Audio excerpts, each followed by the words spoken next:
একটা জিনিস নষ্ট হলে এটাকে কারখানা অথবা এটাকে গ্যারেজে অথবা এটাকে ওয়ার্কশপে নিয়ে ঠিক করে তারপরে চালাইতে হয়।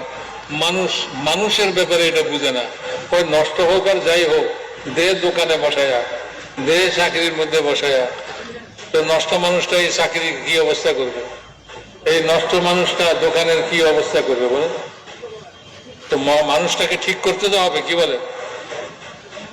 মানুষটা ঠিক করতে হবে। মানুষ ঠিক হয় কোথায়? মসজিদে। মানুষ ঠিক হয় মানুষের ওয়ার্কশপ হলো মসজিদ। এই মসজিদে কিসের দ্বারা ঠিক হবে বলে? ইমানি মুজাকারা শোনার দ্বারা, ইমানের কথা শোনার দ্বারা তার ভিতরে ঠিক হবে। ওই চোর ইমানের কথা শুনলে ঠিক হয়ে যাবে। বাবা আল্লাহ তাআলা তো দেখে সব জায়গায়, মানুষে না দেখলে কি হবে?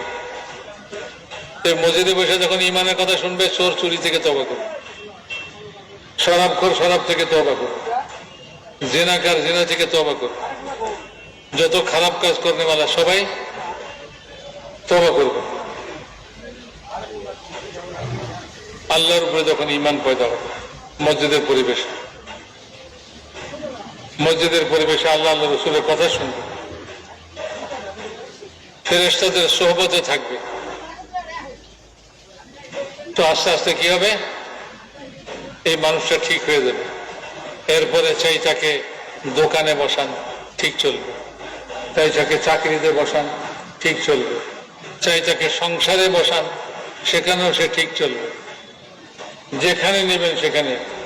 কারণ মানুষে বলে একটা ভালো লোক দেন, আমার দোকানে ক্যাশ বাক্স দেখবে, একটা ভালো লোক চাই। ভালো লোক কোথা থেকে পাওয়া যাবে? ভালো লোক কি গাছে ধরে? না ভালো লোক বাজারে কিনতে পাওয়া যায়? আরে ভাই, ভালো লোক বানাইবার মেহনত করো। তবলিগের মেহনত ভালো লোক বানাইবার।